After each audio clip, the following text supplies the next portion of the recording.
श्री शिवाय नमस्तुभ्यम। ओम नमः शिवाय। हरे कृष्णा। हे प्रिय भक्तों, आज आषाढ़ मास के शुक्ल पक्ष की त्रयोदशी तिथि है और आज सभी पापों को दूर करने वाला और सभी मनोकामनाओं को पूर्ण करने वाला मंगल प्रदोष व्रत है। स्कंद पुराण के अनुसार जो भी मनुष्य प्रदोष व्रत के दिन शिव पूजा के बाद एकाग्रचित होकर प्रदोष व्रत कथा सुनता या पढ़ता है, उसे 100 जन्म तक कभी भी दरिद्रता नहीं होती। भौम प्रदोष व्रत और इसकी कथा का श्रवण करने से न केवल समस्त पापों का नाश होता है, बल्कि पुण्य और मोक्ष की भी प्राप्ति होती है। भगवान शिव जो त्रिलोकेश्वर हैं, जिनका केवल स्मरण ही संकटों को हरने के लिए पर्याप्त है, उनकी आराधना से कलयुग के तमस से मुक्ति मिलती है। इस व्रत को करने वाला, भगवान शिव की कथा सुनने वाला व्यक्ति कभी भी किसी संकट में नहीं पड़ता। उसकी दरिद्रता, रोग, संकट, ग्रह, क्लेश सब समाप्त हो जाते हैं और जीवन सुख, शांति और समृद्धि से भर उठता है। हे प्रिय भक्तों, तो आज हम मंगल प्रदोष व्रत के इस पावन अवसर पर भगवान शिव की इस दिव्य कथा का रसपान करते हैं। तो कथा को सुनकर भोलेनाथ के आशीर्वाद से अपना जीवन सुखमय और मंगलमय बनाएं। जय श्री गणेश। एक समय की बात है। विदर्भ राज्य में एक ब्राह्मणी रहती थी। वह रानी की सेवा किया करती थी और उसका पति देवव्रत राजा की सेवा किया करता था। रानी के एक पुत्र हुआ, उसका नाम धर्मगुप्त रखा गया। ब्राह्मणी रानी की सेवा करती थी, इसीलिए उसे राजकुमार धर्मगुप्त को पालने का भी काम सौंप दिया गया। ब्राह्मणी राजकुमार धर्मगुप्त से अपने पुत्र की तरह ही प्यार करती थी, अपना पुत्र ही मानती थी। राजकुमार भी ब्राह्मणी को दूसरी माँ मानते हुए पूरा आदर देता था और ब्राह्मणी को गुरु माता कहता था। क्योंकि वह राजकुमार था, इसीलिए शीघ्र ही उसे राज्य का युवराज घोषित कर दिया गया। कुछ समय बाद ब्राह्मणी ने भी एक पुत्र को जन्म दिया। उसने उसका नाम शुचिव्रत रखा। राजकुमार धर्मगुप्त शुचिव्रत को छोटे भाई की तरह ही स्नेह देता था, प्यार करता था। शुचिव्रत भी राजकुमार धर्मगुप्त को बड़े भाई का स्थान देता था, बड़े भाई की तरह ही मान देता था। ब्राह्मणी भी दोनों को समान रूप से अपना पुत्र मानती थी और दोनों पर समान रूप से ममता लुटाती थी। लेकिन राज्य का जो मंत्री था, वह बहुत ही कुटिल था। उसकी राजगद्दी पर बुरी नजर थी, परंतु वह ब्राह्मण देवव्रत के कारण राजा का कुछ भी नहीं बिगाड़ पाता था। परंतु वह ब्राह्मण से नाराज रहने के कारण ब्राह्मण के हर काम में टांग अड़ाता रहता था और ब्राह्मण देवव्रत को परेशान करता रहता था, जिसके कारण ब्राह्मण और ब्राह्मणी दोनों दुखी रहते थे। एक बार शत्रु राजा ने राज्य पर आक्रमण कर दिया। मंत्री तो पहले से ही गद्दार था। जैसे ही उसको अवसर मिला, वह शत्रु से जाकर मिल गया और उसने राज्य की, सेना की सारी गुप्त जानकारियां शत्रु को दे दी, जिससे शत्रु राजा जीतते हुए राजमहल तक पहुंच गया। ब्राह्मण देवव्रत राजा की रक्षा करते हुए मारा गया, परंतु फिर भी वह राजा को बचा नहीं पाया। शत्रु राजा ने राजा और रानी को मारकर उसके राज्य पर अधिकार कर लिया। कुटिल मंत्री राजकुमार धर्मगुप्त और ब्राह्मणी को मारने के लिए ढूंढने लगा। ब्राह्मणी को जब इसकी सूचना मिली, तो वह अपने बड़े पुत्र राजकुमार धर्मगुप्त और अपने छोटे बेटे शुचिव्रत को लेकर जंगल में जाकर छुप गई। घोर विपत्ति के कारण दुखी होकर वह अपनी व अपने पुत्रों की रक्षा के लिए पुत्रों को साथ में लेकर जंगल में झोंपड़ी बनाकर रहने लगी, क्योंकि अब उनके पास कुछ भी नहीं था। कभी भिक्षा मांगकर तो कभी कंदमूल फल खाकर वह अपना और पुत्रों का निर्वाह करने लगी। पास में ही शांडिल्य मुनि का एक आश्रम था। एक दिन वह अपने दोनों पुत्रों के साथ उनके आश्रम में जा पहुंची और ऋषि को दंडवत प्रणाम करके अपनी दुख भरी कथा सुनाने लगी, जिसे सुनकर मुनि को उन पर दया आ गई और उन्होंने ब्राह्मणी को 1 वर्ष तक प्रत्येक पक्ष की त्रयोदशी अर्थात प्रदोष व्रत करने को कहा। इस व्रत को करने से भगवान शंकर भोलेनाथ की तुम पर कृपा दृष्टि होगी।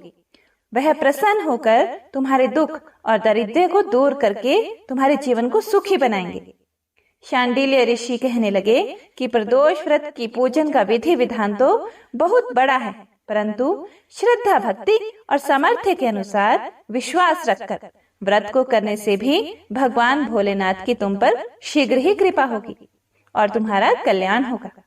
इसीलिए ब्राह्मणी ने ऋषि के वचन पर अटूट विश्वास रखते हुए श्रद्धा भाव और अपनी सामर्थ्य के अनुसार व्रत करना शुरू कर दिया। सूत जी बोले, हे मुनीश्वरों, अब मैं तुमको आगे की कथा कहता हूँ, ध्यान पूर्वक सुने।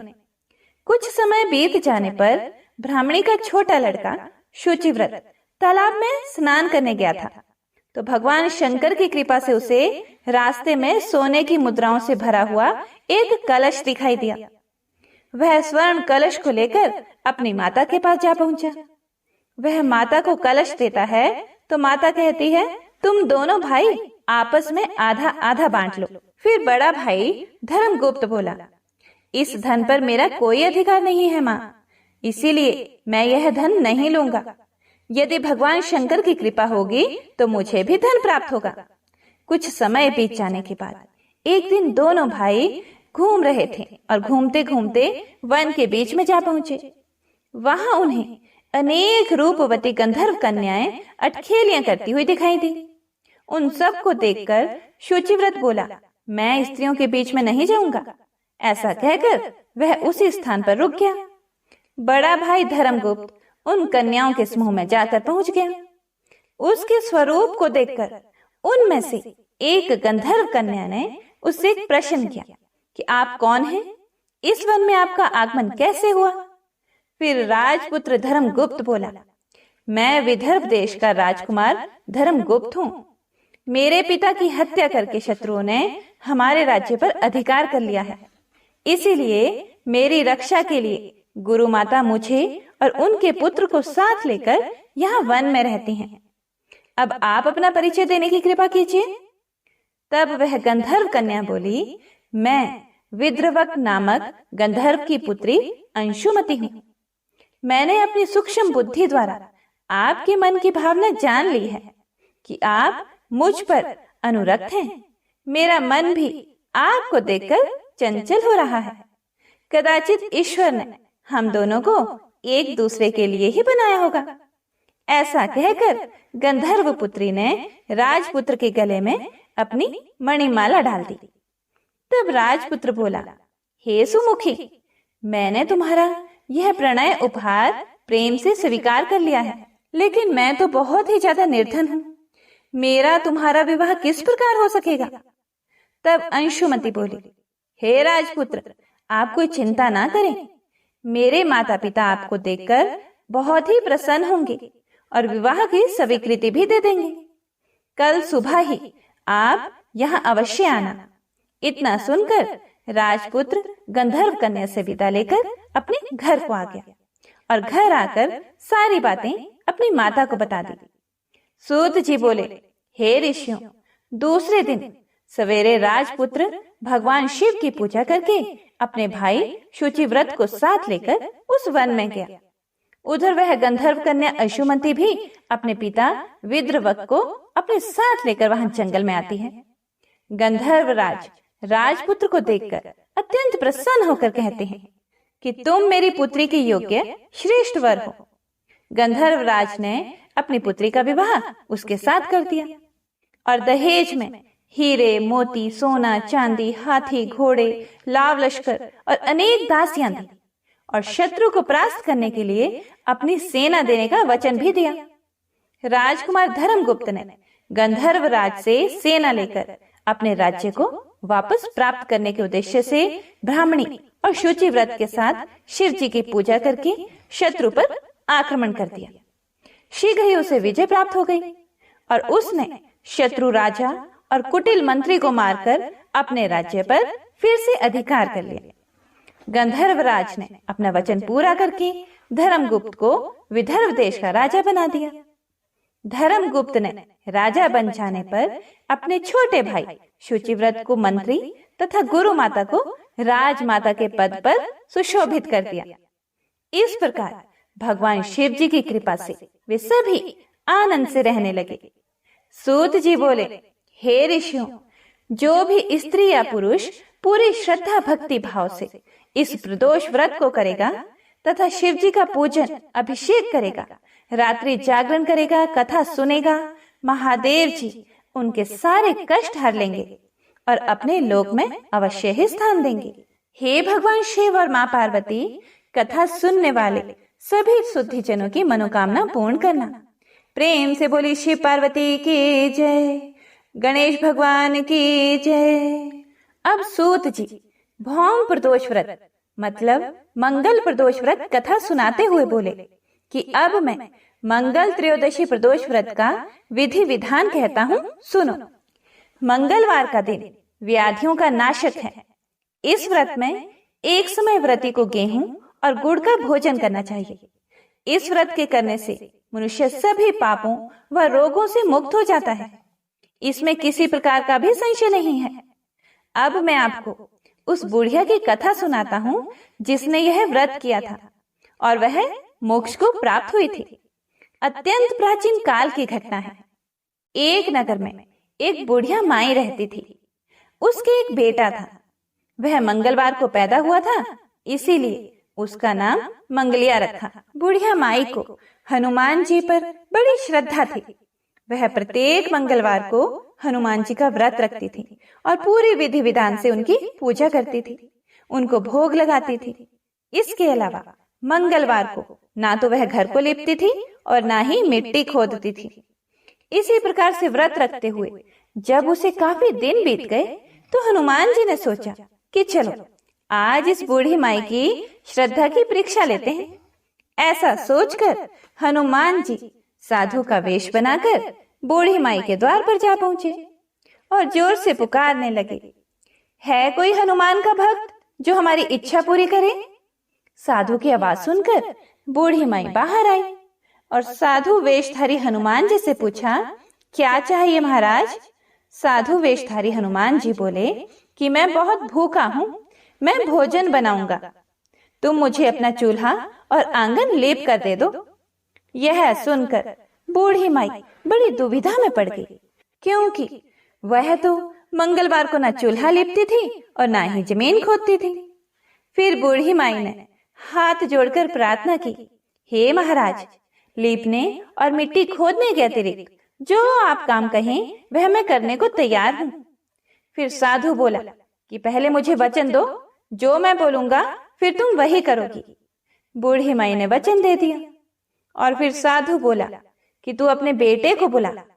बूढ़ी माई ने अपने बेटे को बुला लिया और फिर साधु बोला कि अपने बेटे को पेट के बल लेटा, मैं उसकी पीठ पर आग जलाकर भोजन बनाऊंगा। बूढ़ी माई ने जब ये सुना तो उनके पैरों तले की जमीन खिसक गई, मगर वह तो वचन दे चुकी थी। इसीलिए उसने मंगलिया को साधु महाराज के हवाले कर दिया। मगर साधु तो ऐसे ही मानने वाले नहीं थे, क्योंकि उनकी परीक्षा अभी पूरी नहीं हुई थी। उन्होंने बूढ़ी माई को बोला कि तुम अपने हाथों से ही मंगलिया को पेट के बल लिटाकर उसकी पीठ पर आग जलाओगी।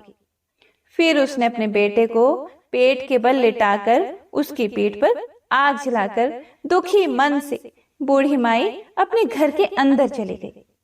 साधु ने जब भोजन बना दिया फिर बूढ़ी माई को बुलाया और कहा कि वह मंगलिया को भी पुकारे ताकि वह भी आकर भोजन कर ले। बूढ़ी माई अपनी आंखों में आंसू भरकर कहने लगी कि अब उसका नाम लेकर मेरे हृदय को ना दुखाओ। मैंने अपने हाथों से अपने बेटे को अग्नि के हवाले किया है, लेकिन साधु महाराज ना माने। बूढ़ी माई को भोजन के लिए मंगलिया को पुकारना ही पड़ा। पुकारने की देर थी कि मंगलिया बाहर से हंसता हुआ घर में दौड़ कर आ गया। मंगलिया को जीता जागता देखकर बूढ़ी माई को सुखद आश्चर्य हुआ। उनकी खुशी का ठिकाना न रहा। वह अपने बेटे सहित साधु महाराज के चरणों में गिर पड़ी। फिर साधु महाराज ने उसे अपने असली रूप में दर्शन दिए। हनुमान जी को अपने आंगन में देखकर बूढ़ी माई को लगा कि उसका जीवन सफल हो गया। तब हनुमान जी ने बूढ़ी माई को भक्ति का और सर्व सुख का आशीर्वाद दिया और अंतर ध्यान हो गए। हे हनुमान जी महाराज, जैसे अन्न धन के भंडार और सर्व सुख बूढ़ी माई को दिया, वैसे ही इस कहानी को सुनने वाले, सुनाने वाले और हुंकारा भरने वाले सब पर कृपा करना, सबके भंडार भरना। कहानी अधूरी हो तो पूरी करना, पूरी हो तो मान करना। प्रेम से बोलिए बजरंगबली भगवान की जय। हर हर महादेव। आइए अब सुनते हैं गणेश जी की कथा। एक गांव में एक डोकरी रहती थी, मतलब कि एक वृद्ध औरत रहती थी। उसकी बहू थोड़ी सी पागल जैसी, बावली जैसी रहती थी। उसे भूख बिल्कुल भी सहन नहीं होती थी। वह रोज सुबह उठकर सबसे पहले खाना खाती थी, फिर दूसरे काम करती थी, जैसे झाड़ू वगैरह जो भी घर के काम होते हैं। एक दिन उनके यहाँ पूजा होनी थी और पूजा के लिए खाना बनाना था। तो वृद्धा ने सोचा कि यह तो सुबह उठकर सबसे पहले खाऊं खाऊं करेगी और सारा खाना जूठा कर देगी। तो वृद्धा ने एक उपाय सोचा। पहले के टाइम में कुएं से पानी लेकर आते थे, तो उसने क्या किया, उसने पानी के मटके के नीचे एक छोटा सा छेद कर दिया और बहू से कहा कि आज पूजा है, तू सुबह से खाऊं खाऊं मत करियो, तू पहले पानी भर कर ला, फिर कुछ खा लियो। बहू ने सास से कहा कि ठीक है माँ, और वह पानी भरने के लिए चली गई। बहू भी थोड़ी सी समझदार तो थी। उसने देख लिया था पहले ही कि सासू जी ने मटके में छेद कर दिया है। तो उसने क्या किया, जब वह घर से निकली तो उसने साड़ी में आटा बांध लिया। बहू पानी भरने कुएं पर आई तो उसने वहां पर सबसे पहले अपनी साड़ी में बंधा हुआ आटा निकाला, फिर पनघट पर उसे गूंथ लिया और उसकी बाटियां बना ली। वहीं गांव में पास में ही कुआं था, वहीं पास में शमशान भी था। वहां एक मुर्दा जलाया जा रहा था, तो उसकी आंच में उसने वह बाटियां सेक ली। और पास में ही एक गणेश जी का मंदिर था। मंदिर में किसी ने गणेश जी को चोला चढ़ाया था, तो गणेश जी की तोंद में घी लगा हुआ था। उसने उस घी से बाटियां चौपड़कर एक बाटी का भोग गणेश जी को लगाकर उसने वह बाटियां खा ली। उसके बाद उसने आराम से पानी भरा और फिर वह आराम से अपने घर चली गई। इधर गणेश जी ने क्रोधित होते हुए नाक पर उंगली चढ़ा ली। फिर उसके बाद कोई उधर से निकला तो उसने देखा कि गणेश जी ने नाक पर उंगली चढ़ा रखी है। तो उसने गांव में जाकर सबसे कह दिया कि गणेश जी ने नाक पर उंगली चढ़ा ली। अब गणेश जी की नाक से उंगली उतारने के लिए सब प्रयास करने लगे। कोई गणेश जी के पाठ करने लग गया, कोई हवन कर रहा था, कोई जाप करने लग गया ताकि गणेश जी की नाक पर से उंगली हटा ले। पर गणेश जी ने नाक पर से उंगली नहीं हटाई। अब यह बात धीरे धीरे राजा तक पहुंच गई कि गणेश जी ने नाक पर उंगली चढ़ा ली है। राजा ने बड़े बड़े पंडित और ज्योतिष बुलवाए।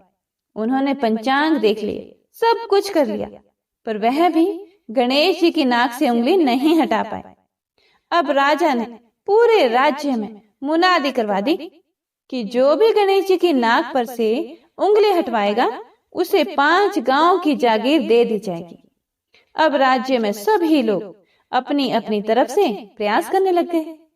गणेश जी ने फिर भी नाक से उंगली नहीं हटाई। सब थक हार गए। आखिर में डोकरी की बहू बोली कि माँ साहब, आप कहो तो मैं गणेश जी की नाक से उंगली हटा सकती हूँ। तो वृद्धा हंसने लगी कि बड़े बड़े पंडित और ज्योतिष गणेश जी की नाक से उंगली नहीं हटा पाए, तू हटा देगी? बावली, तू कैसे हटा देगी? तभी एक आदमी ने कहा कि एक बार इसे भी मौका दे दो, इसको भी प्रयास करने दो, इसको भी देखने दो, हो सकता है कि यह गणेश जी की नाक पर से उंगली हटा दे। फिर उन्होंने कह दिया कि चलो तू भी कर ले, एक बार कोशिश कर ले। बहू ने कहा, पर मेरी एक शर्त है कि मेरे घर से गणेश जी के मंदिर तक एक बड़ा पर्दा लगाया जाए। तो लोगों ने कहा ठीक है, और घर से मंदिर तक पर्दा लगवा दिया गया। तो उसके घर से लेकर मंदिर तक पर्दा लग गया।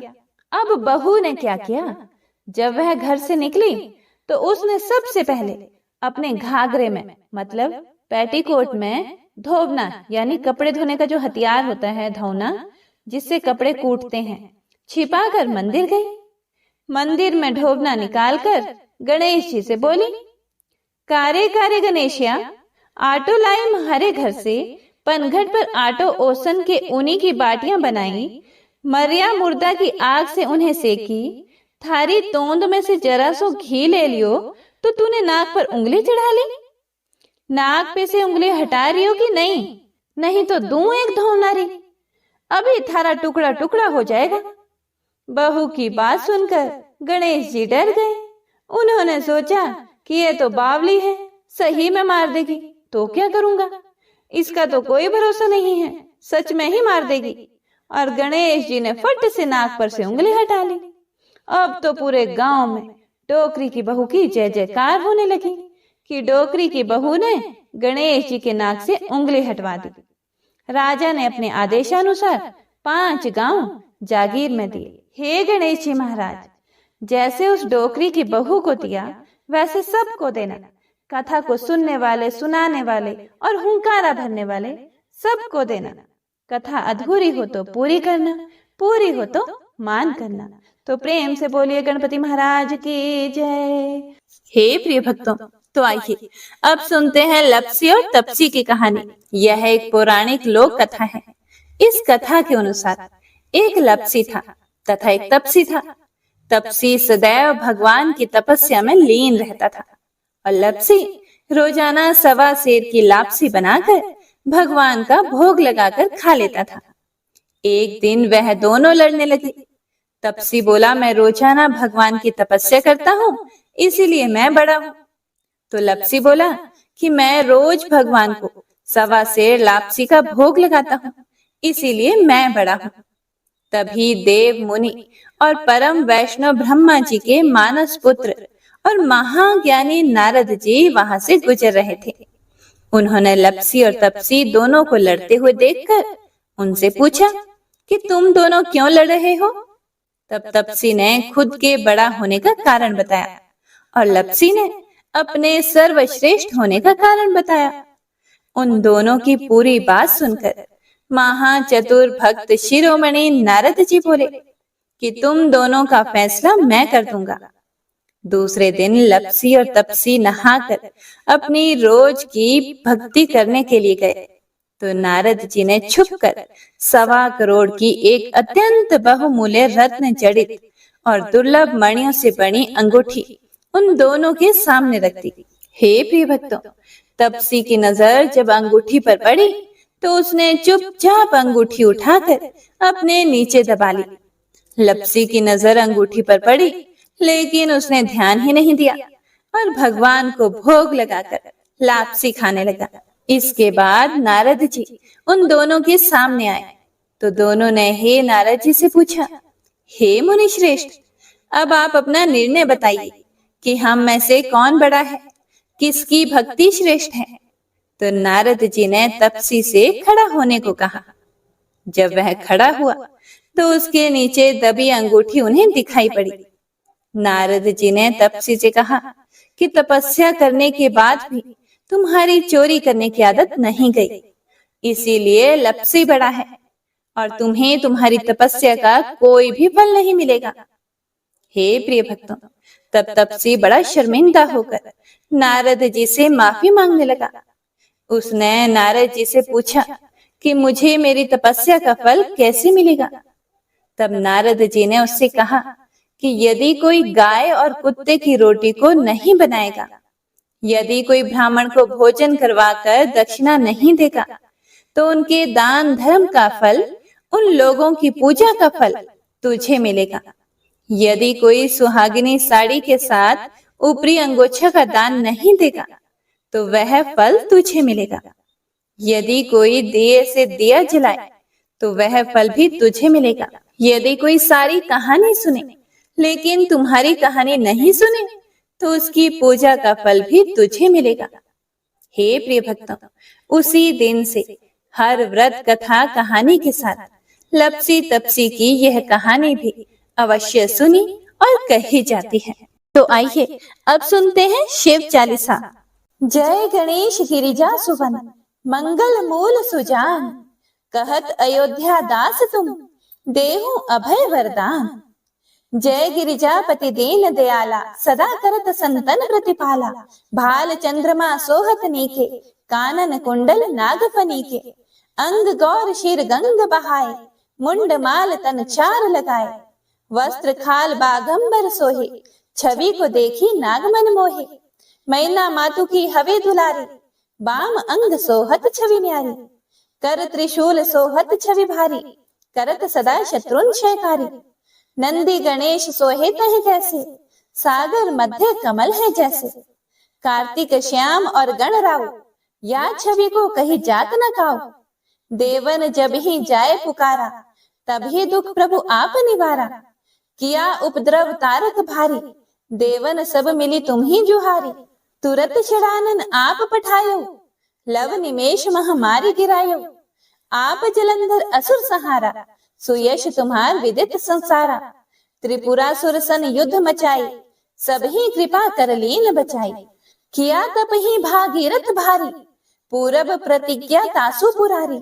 दानिन मह तुम सम कोई नाही, सेवक स्तुति करत सदाही।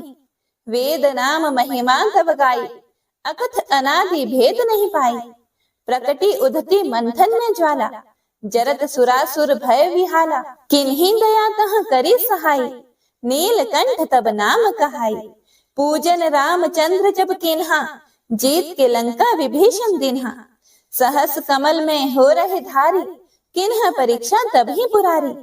एक कमल प्रभु राखे जोई, कमल नयन पूजन चह सोई। कठिन भक्ति देखी प्रभु शंकर, भय प्रसन्न दिए इच्छित वर। जय जय जय अनंत अविनाशी, करत कृपा सबके घटवासी। दुष्ट सकल नित मोहि सतावे, भ्रमत रहूं मोहि चैन न आवे। त्राहि त्राहि मैं नाथ पुकारो, यही अवसर मोहि आन उबारो। लई त्रिशूल शत्रुन को मारो, संकट से मोहि आन उबारो। मात पिता भ्राता सब होई, संकट में पूछत नहीं कोई। स्वामी एक है आस तुम्हारी, आए हरहु मम संकट भारी। धन निर्धन को देत सदाही, जो कोई जांचे सो फल पाही। अस्तुति के ही विधि करें तुम्हारी, क्षमो नाथ अब चूक हमारी। शंकर हो संकट के नाशन, मंगल कारण विघ्न विनाशन। योगी यति मुनि ध्यान लगावे, शारद नारद शीश नवावे। नमो नमो जय नमः शिवाय, सुर ब्रह्मादिक पार न पाए। जो यह पाठ करे मन लाए, तापर होत है शंभु सहाय।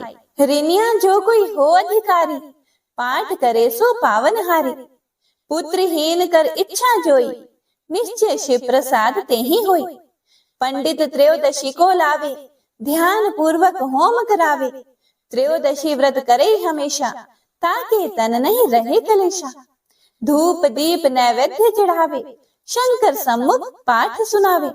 जन्म जन्म के पाप नसावे, अंत धाम शिवपुर में पावे।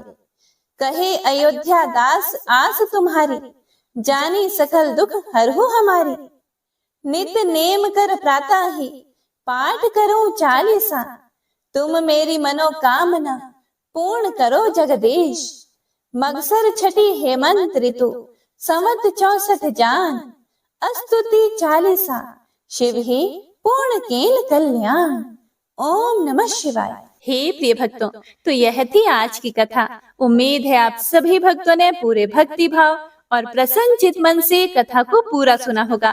कथा पसंद आई हो तो लाइक करके कमेंट बॉक्स में ओम नमः शिवाय जरूर लिखिएगा और कथा को ज्यादा से ज्यादा शेयर कीजिएगा, ताकि सभी भक्तजन कथा को सुनकर पुण्य फल और भगवान का आशीर्वाद प्राप्त कर सकें। भगवान शिव शिवा आपकी सभी मनोकामनाओं को पूर्ण करें। तो एक बार सभी भक्तजन प्रेम से बोलिए ओम नमः शिवाय। हर हर महादेव।